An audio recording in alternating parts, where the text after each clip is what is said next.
કેન્દ્રીય રમત મંત્રાલયે રેસલિંગ ફેડરેશન ઓફ ઇન્ડિયાના નવા સંગઠનની માન્યતા રદ કરી રાષ્ટ્રીય કુસ્તી સ્પર્ધાના આયોજનના ઉતાવળના કારણે રેસલિંગ ફેડરેશન સામે આ કાર્યવાહી કરવામાં આવી. મંત્રાલયે WFIના નવનિયુક્ત પ્રમુખ સંજય સિંહને પણ સસ્પેન્ડ કર્યા.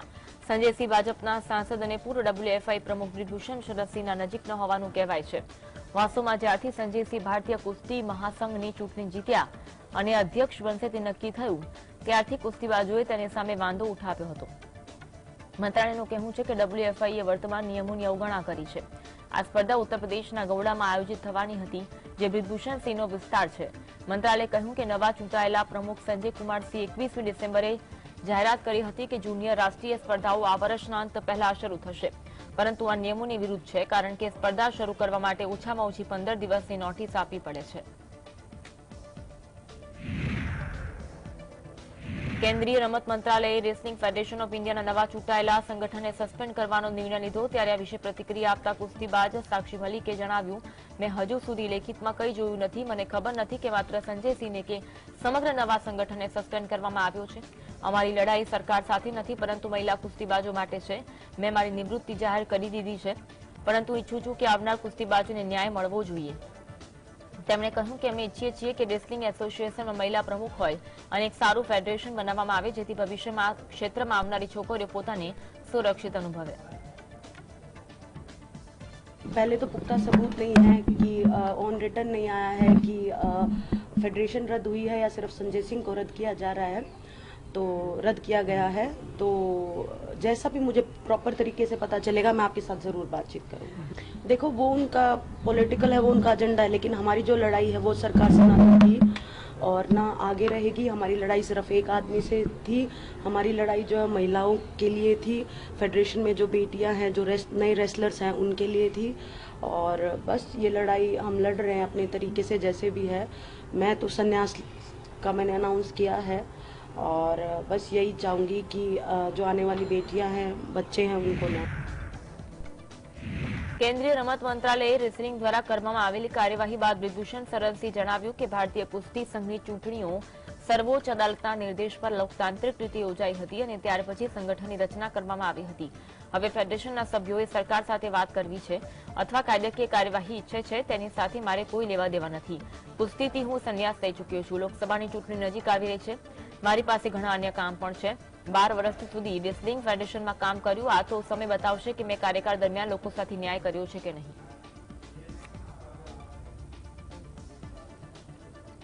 लोकतांत्रिक तरीके से प्रजातांत्रिक तरीके से सरकार की ही इच्छा पर सुप्रीम कोर्ट के आदेश पर चुनाव संपन्न हुआ. पूरी बॉडी बन गई है, पूरे के पूरे मेंबर चुने जा चुके हैं. अब उनको सरकार से बात करना है या उनको कहीं कानूनी सलाह लेना है, तो ये मेरा काम नहीं है. मेरे पास बहुत काम है. રેસલિંગ ફેડરેશન ઓફ ઇન્ડિયાના પ્રમુખની ચૂંટણીમાં ભાજપ સાંસદ બ્રિજભૂષણ શરણસિંહના ખાસ મનાતા સંજય સિંહની જીત પછી સાક્ષી મલિકે કુસ્તીમાંથી નિવૃત્તિ લીધી, જ્યારે બજરંગ પુનિયાએ વડાપ્રધાન મોદીના ઘરની બહાર ફૂટપાથ પર પોતાનો પદ્મશ્રી પુરસ્કાર મૂકી પરત હતા. બજરંગ પુનિયા અને સાક્ષી મલિકે પછી પ્રિયંકા ગાંધીને મળ્યા અને બંને કોંગ્રેસમાં જોડાઈને લોકસભાની ચૂંટણી લડે તેવી અટકળો તેજ બની છે. સૂત્રોનું કહેવું છે કે કોંગ્રેસ બજરંગ અને સાક્ષી બંનેને લોકસભાની ચૂંટણીમાં હરિયાણામાંથી ટિકિટ આપી શકે છે. સાક્ષી મલિક અને બજરંગની પ્રિયંકા સાથેની મુલાકાત રાજ્યસભાના સાંસદ દીપેન્દ્ર હુડાએ ગોઠવી હતી. હુડાએ પ્રિયંકાને ખાતરી આપી કે બંનેને ટિકિટ અપાશે તો જીતાડી લાવવા પોતે પૂરી તાકાત લગાવી દેશે. ભાજપને આ વાતનો અણસાર આવી ગયો હોવાથી ભાજપે બજરંગ અને સાક્ષી કોંગ્રેસના ખોળામાં બેસી ગયા હોવાનો આક્ષેપ કર્યો હતો.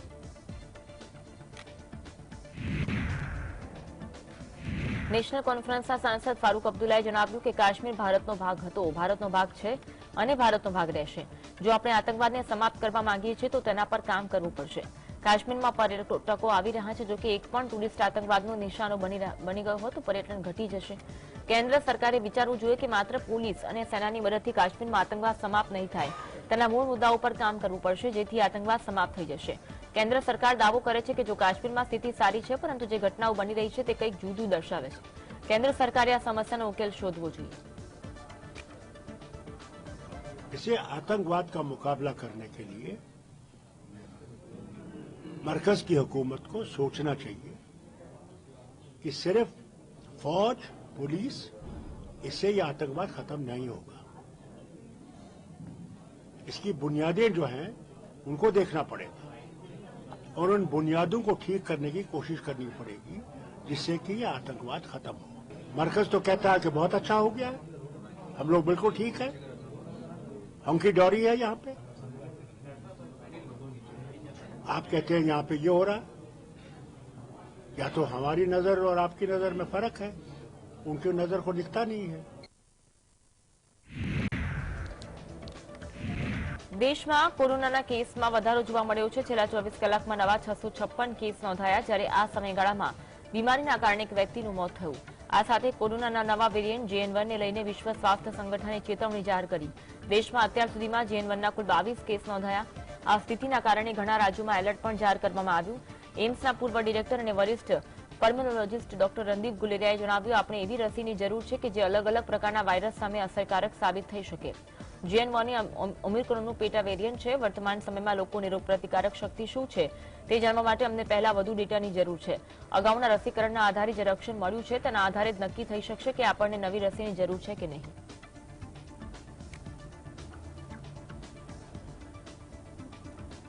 So it is causing more infection, possibly because it is more transmissible and taking over the older strains.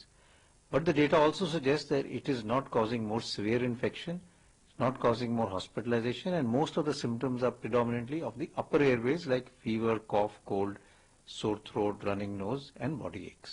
Diabetes, chronic respiratory diseases, chronic kidney disease, or heart failure, or you are in the older age group, then you should wear a mask if you go to a crowded place, or if you can avoid going to an indoor crowded place because you can catch the infection. કોરોનાનો નવો variant JN1 હવે માત્ર ચીન, સિંગાપુરમાં જ નહીં પરંતુ ભારતના ઘણા ભાગોને લપેટમાં લઈ રહ્યું છે। આ નવો વેરિયન્ટ કેરળ, કર્ણાટક, મહારાષ્ટ્ર અને ગોવાના અનેક ભાગોમાં ભરડા લીધા છે। ઓમિક્રોનના નવા સબ વેરિયન્ટ JN1 સાથે કોરોનાએ ફરી એકવાર ડરાવવાનો પ્રયાસ કર્યો, પરંતુ નિષ્ણાતો કહે છે કે તેનાથી મૃત્યુની સંખ્યા અને હોસ્પિટલમાં દાખલ લોકોની સંખ્યામાં એટલો વધારો થયો નથી જેટલો ડેલ્ટા વેરિયન્ટના કારણે થયો હતો। પરંતુ આ દરમિયાન કોરોના સંબંધિત એક નવી રિસર્ચ બધાને ચોંકાવી દીધા હતા। માહિતી અનુસાર આ ખતરનાક વાયરસ માત્ર સ્વાદ અને ગંધને જ નહીં પરંતુ ગળાને પણ ભારે નુકસાન પહોંચાડી શકે છે। એક કેસમાં 15 વર્ષની છોકરીએ કોરોના વાયરસને કારણે પોતાનો અવાજ ગુમાવ્યો હોવાનો ખુલાસો થયો છે।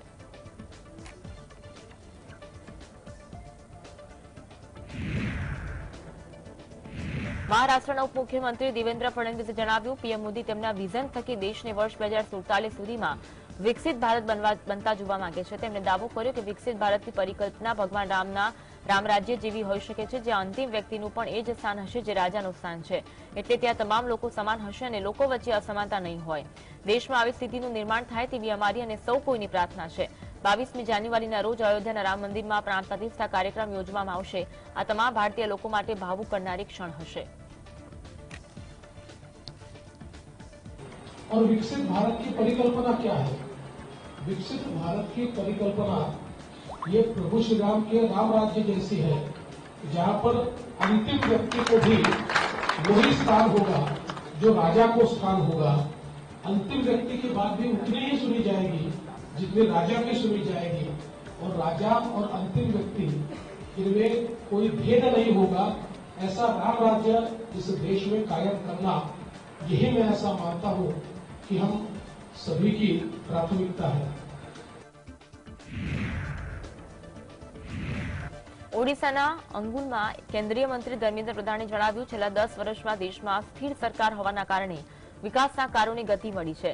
મોટી સંખ્યામાં લોકો ગરીબી રેખામાંથી બહાર આવ્યા, બેરોજગારીમાં ઘટાડો થયો અને લોકોની આવકના સ્ત્રોતમાં વધારો થયો। મહિલાઓના સન્માનમાં વધારો થયો। દેશમાં વધુ વિકાસ માટે ત્રીજી વાર મોદી સરકારની જરૂર છે। જો ભાજપના લોકો બૂથ સ્તરે 50%થી વધુ મત મેળવશે તો ભાજપને સફળતા મળશે। ઓડિશા જેવા રાજ્યોમાં ભાજપની લોકપ્રિયતા 80% છે। આ વખતે લોકસભાની ચૂંટણીમાં દેશના લોકો 50%થી વધુ મત મોદી સરકારને આપશે। देश में पिछले 10 साल से एक स्थिर सरकार रहने के कारण देश विकास की नई ऊंचाई तक पहुंच पाई है। आज बेरोजगारी घटी है, लोगों की आमदनी बढ़ी है, किसानों की आमदनी बढ़ी है, गरीबी रेखा से ऊपर उठ के लोग नीचे संपन्नता की ओर जा रहे हैं, महिलाओं की सम्मान बढ़ी है, मोदी 3.0 के लिए इस बार और एक गुणात्मक विजय हो। 50% से अपने अपने बूथ में 50% से ज्यादा वोट हम सभी का दायित्व है बनाने के लिए। प्रधानमंत्री जी ने उसी का आह्वान किया है। લોકસભાની ચૂંટણી પહેલા અરવિંદ કેજરીવાલ વધુ એક કેસમાં ફસાયેલા અણસાર છે। દિલ્હી સરકારના વિજિલન્સ વિભાગે દિલ્હીની સરકારી હોસ્પિટલમાં નકલી દવાઓ અપાતી હોવાનો રિપોર્ટ આપ્યા તેના પગલે દિલ્હીના લેફ્ટનન્ટ ગવર્નર વીકે સક્સેનાએ મુખ્ય સચિવ નરેશ કુમારને તપાસનો આદેશ આપ્યો। બીજી તરફ ભાજપે આ દાવો કેજરીવાલના આશીર્વાદથી પૂરી પડાતી હોવાનો આક્ષેપ કરતા લેફ્ટનન્ટ ગવર્નરે સીબીઆઈ તપાસનો સંકેત આપતા કેજરીવાલ ફરતે ગાડીઓ કસાવવાના અણસાર છે। લેફ્ટનન્ટ ગવર્નરે આ નકલી દવાઓ દિલ્હીની સરકારી હોસ્પિટલો ઉપરાંત મહોલ્લા ક્લિનિકમાં પણ અપાતી હોવાની આશંકા વ્યક્ત કરી। તેમણે દવાઓની ખરીદીમાં થઈ રહેલા ખર્ચ અંગે ચિંતા વ્યક્ત કરી ભ્રષ્ટાચારની આશંકા વ્યક્ત કરી। આપનું કહેવું છે કે સરકારી લેબોરેટરીમાં મોકલાયેલા 43માંથી 3 સેમ્પલ ટેસ્ટમાં ફેલ ગયા છે, જ્યારે ખાનગી લેબમાં 5 સેમ્પલ ક્વોલિટીને અનુરૂપ નહોતા એવો રિપોર્ટ કેજરીવાલને ફસાવવા માટે બનાવાયો છે।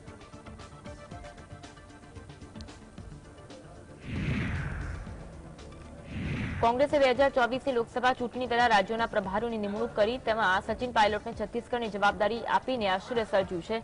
કોંગ્રેસ માટે રાજસ્થાન અત્યંત મહત્વનું છે, ત્યારે લોકસભાની ચૂંટણી વખતે પાયલોટને રાજસ્થાનથી દૂર રાખવાનો નિર્ણય લેવાતા તેમના સમર્થકો આઘાતમાં છે। તેમનું માનવું છે કે રાજસ્થાન લોકસભાની 25 બેઠકોમાંથી અડધાથી વધારે બેઠકો પર પાયલોટ પ્રભાવ પાડી શકે તેમ છે। લોકસભાની ચૂંટણીમાં રાજસ્થાનમાં કોંગ્રેસને પાયલોટ જીતાડી શકે છે, પણ અશોક ગેહલોત સામે હાઈકમાન્ડ ઝૂકી ગયું છે। કોંગ્રેસના નેતા પણ પાયલોટ અંગે લેવાયેલા નિર્ણયથી આશ્ચર્યમાં છે। તેમનું માનવું છે કે હાઈકમાન્ડ જ્યોતિરાદિત્ય સિંધિયાના કિસ્સામાં કરેલી ભૂલ દોહરાવી રહ્યું છે। સિંધિયાને પણ મધ્યપ્રદેશના રાજકારણથી દૂર રાખવા માટે લોકસભાની ચૂંટણી વખતે ઉત્તર પ્રદેશના પ્રભારી બનાવી દેવામાં આવ્યા હતા। તેના કારણે અટકળાયેલા સિંધિયાએ અંતે કોંગ્રેસને રામ કરી ભાજપનો ખેસ પહેર્યો હતો।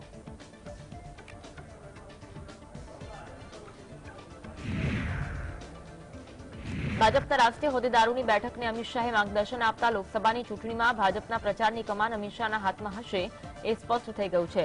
શાહ હાલમાં ભાજપ સંગઠનમાં કોઈ હોદ્દા પર નથી, છતાં ભાજપના રાષ્ટ્રીય હોદ્દેદારોની લોકસભાની ચૂંટણી અંગે ચર્ચા માટે બોલાવાયેલી બેઠકમાં હાજર રહ્યા હતા। રાજનાથસિંહ, નીતિન ગડકરી સહિતના ભાજપના બીજા કોઈ ટોચના નેતાને બદલે માત્ર શાહ જ હાજર રહ્યા એ સૂચક છે। આ બેઠકમાં ભાજપના તમામ પ્રદેશ પ્રમુખો હાજર રહ્યા। તેના પરથી સ્પષ્ટ છે કે પ્રદેશ પ્રમુખોને પણ સંકેત આપી દેવાયું છે કે શાહ સેનાપતિ હશે અને તેમની સૂચનાનું બધાએ પાલન કરવાનું રહેશે। ભાજપની 2 દિવસની બેઠકમાં પહેલા દિવસે નરેન્દ્ર મોદી રાષ્ટ્રપતિ હોદ્દેદારો પ્રદેશ પ્રમુખોને લોકસભાની ચૂંટણીમાં જીતવા શું કરવું તેનું માર્ગદર્શન આપેલું, જ્યારે બીજા દિવસે અમિત શાહે આ જવાબદારી નિભાવી છે।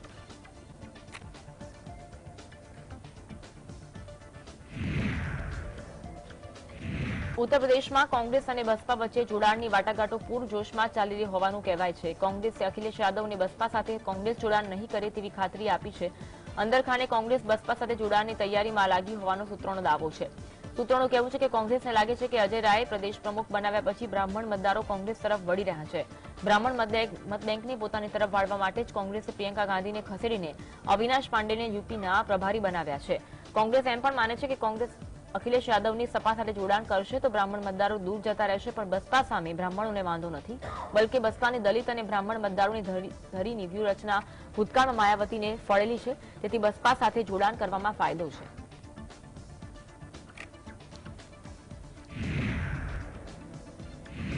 રાષ્ટ્રવાદી કોંગ્રેસ પાર્ટીના પ્રમુખ શરદ પવારે શનિવારે પુણે જિલ્લામાં બારામતીમાં નવા ટેકનોલોજી સેન્ટરના નિર્માણ માટે આર્થિક મદદ કરવા બદલ ઉદ્યોગપતિ ગૌતમ અદાણીનો આભાર માન્યો અને પ્રશંસા કરી।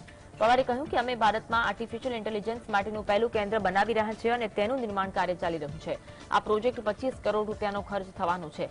25 કરોડ રૂપિયાની વ્યવસ્થા કર્યા પછી અમે આ કામમાં ઝંપલાવ્યું। સદનસીબે અમારા ભાગીદારોને વિનંતી કરે છે કે આમાં મદદ કરવા માટે તરત જ તેમનો સહયોગ આપે। પ્રથમ સીફૂટ જે દેશમાં બાંધકામ ક્ષેત્રની સૌથી મહત્વપૂર્ણ કંપની છે, તેઓએ પ્રોજેક્ટને રૂપિયા 10 કરોડની મદદ કરવાનું નક્કી કર્યું। હું તેમનો ખૂબ આભાર માનું છું। આ અવસરે ગૌતમ અદાણીનું નામ લેવાનું છે। તેમણે સંસ્થાને 25 કરોડનો ચેક મોકલ્યો। આ બંનેની મદદથી અમે આજે આ સ્થળે આ બંને પ્રોજેક્ટની સ્થાપના કરી રહ્યા છીએ અને તેનું કામ પણ શરૂ થઈ ગયું છે।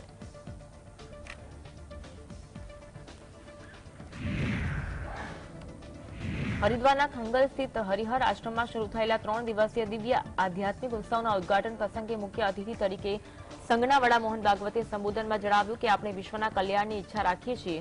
સનાતનમાં સૃષ્ટિનું કલ્યાણ છે। તેમણે કહ્યું કે જ્ઞાન ભાષણથી નહીં પરંતુ આચરણથી આવે છે। જો એક શબ્દને પણ અમલમાં મૂકવામાં આવે તો દુનિયામાં પરિવર્તન આવી શકે છે. આ સાથે તેમણે કહ્યું કે દેશને ચલાવનાર તંત્રના જે લોકો છે તેઓ પ્રજામાં શાસિત નહીં પરંતુ પાલિકાની બુદ્ધિ ઈચ્છાથી શાસન કરે છે. પીએમ મોદી જ્યારે વડાપ્રધાન બન્યા ત્યારે તેમણે કહ્યું કે હું પ્રધાન સેવક છું અને સાથે ન્યાયનું પાલન કરવામાં આવે. देश को चलाने वाले तंत्र के जो लोग हैं वो प्रजा के पालन की बुद्धि रखकर उस तंत्र में रहे, प्रजा को रूल करने की बुद्धि से न रहे. जो हमारे प्रधानमंत्री जी ने कहा पार्लियामेंट में आने के पहले दिन कि मैं प्रधान सेवक हूं, इस वृत्ति से लोग सत्ता में प्रशासन में रहे. स्वस्ति प्रजाभ्य परिपालयन्ता न्याय्येन मार्गेण, और न्याय के मार्ग से हमारी प्रार्थनाओं में संपूर्ण सुख का विचार है और वो कल्याण की हमारी कल्पना यानी भौतिक आध्यात्मिक सुख, उसके लिए प्रयास दोनों तरफ करना है. अविद्यया मृत्युम तीर्त्वा विद्यया मृतमश्नुते. શિરોમણી અકાલી દળના પ્રમુખ અને પંજાબના પૂર્વ નાયબ મુખ્યમંત્રી સુખબીરસિંહ બાદલના નેતૃત્વમાં પ્રતિનિધિ મંડળે ઉત્તરાખંડમાં મુખ્યમંત્રી પુષ્કરસિંહ ધામી સાથે મુલાકાત કરી હતી. શિરોમણી અકાલી દળના જનસંપર્ક અધિકારી મીટિંગની તસવીરો શેર કરી. ધામી સાથે બેઠક બાદ શિરોમણી અકાલી દળના સુખબીરસિંહ બાદલે જણાવ્યું કે ઉત્તરાખંડમાં રહેતા શીખ સમુદાયના લોકોને લગતા કેટલાક મુદ્દાઓ પર ચર્ચા કરવામાં આવી. આમાંથી એક મુદ્દો ગુરુદ્વારા જ્ઞાન ગોદરીમાં જમીન સંબંધિત છે.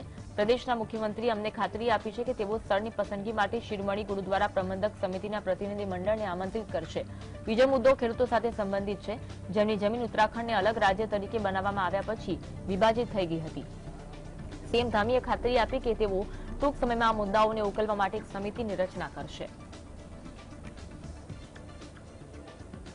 एक सबसे इम्पोर्टेंट इशू है जो सिख धर्म का है वो गुरुद्वारा ज्ञान गोदरी साहब, जिसकी लैंड की आइडेंटिफिकेशन और वहां गुरु घर बनाने की जहां गुरु नानक साहब आए थे, ये काफी देर से ये इशू चल रहा है.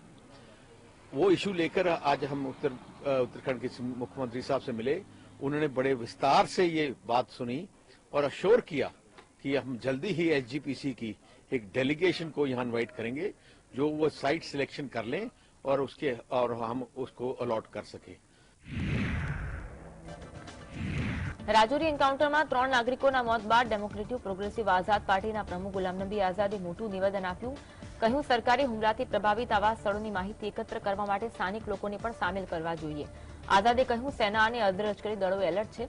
હવે કેન્દ્ર અને રાજ્ય સરકારોએ સુરક્ષા એજન્સીઓને વધારવાની જરૂર છે. કેન્દ્ર અને રાજ્ય સરકારોએ હુમલાથી પ્રભાવિત સ્થળોની માહિતી એકઠી કરવી જોઈએ અને માહિતી માટે સ્થાનિક લોકોની મદદ લેવી જોઈએ. સંરક્ષણ સૂત્રોએ જણાવ્યું કે પાકિસ્તાન જમ્મુ કાશ્મીરના રાજૌરી પૂંછ સેક્ટરમાં આતંકવાદને પુનઃજીવિત કરવાનો પ્રયાસ કરી રહ્યું છે. એવી પણ આશંકા છે કે વિસ્તારના જંગલ વિસ્તારોમાં લગભગ 25 થી 30 પાકિસ્તાની આતંકવાદીઓ છુપાયેલા છે.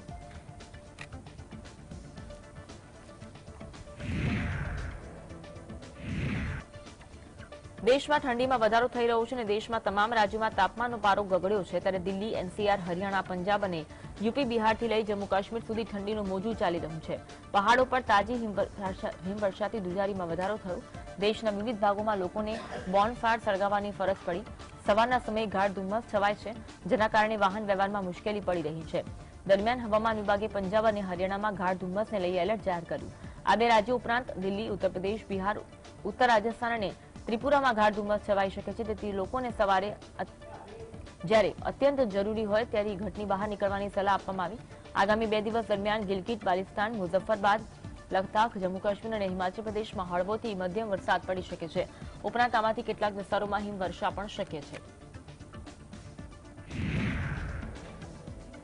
ઇઝરાયેલે ગાઝા પર વિનાશક હુમલા કરવાનું ચાલુ રાખ્યું. છેલ્લા 48 કલાકમાં ઇઝરાયેલના હવાઈ હુમલામાં 400 થી વધુ લોકોના મોત થયા અને 734 થી વધુને ઈજા પહોંચી હતી.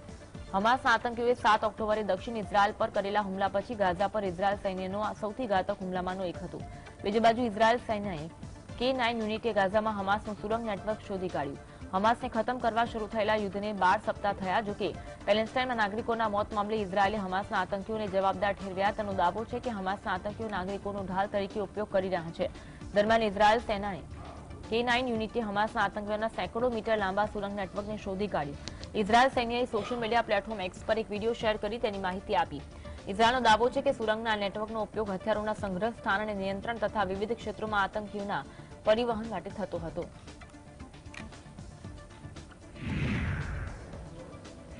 તાઇવાનમાં ફરી એકવાર ભૂકંપ આવ્યો હતો. દક્ષિણ ચીન સાગરમાં સ્થિત એક નાનકડા ટાપુ તાઇવાનના ભૂકંપના જબરજસ્ત આંચકા અનુભવાયા. ભૂકંપની તીવ્રતા રિક્ટર સ્કેલ પર 6.3 હતી. ધરતી ધ્રુજતાની સાથે લોકોમાં ભયનો માહોલ સર્જાયો. ભૂકંપના આંચકા એટલા જોરદાર હતા કે લોકો પોતાના જીવ બચાવવા ઘરની બહાર નીકળી ગયા. લોકો ઘરોની બહાર નીકળીથી સુરક્ષિત સ્થળોએ જતા જોવા મળ્યા. ત્યાં સ્થાનિક ન્યૂઝ એજન્સીના જણાવ્યા અનુસાર રવિવારે વહેલી સવારે તાઇવાનમાં ભૂકંપના આંચકા અનુભવાયા હતા. રિક્ટર સ્કેલ પર તેની તીવ્રતા 6.3 હતી. ભૂકંપનું કેન્દ્રબિંદુ 10 કિલોમીટરની ઊંડાઈએ હોવાનું કહેવાય છે. અત્યાર સુધી ભૂકંપના કારણે જાનમાલના નુકસાનના કોઈ સમાચાર નથી. મહત્વનું છે કે થોડા દિવસ અગાઉ તાઇવાનના પૂર્વ કિનારે ભૂકંપના જોરદાર આંચકા અનુભવાયા હતા. આ ભૂકંપની તીવ્રતા રિક્ટર સ્કેલ પર 5.4 હતી. ભૂકંપના કારણે રાજધાની તાઇપીમાં કેટલીક ઇમારતો ધ્રુજી હતી.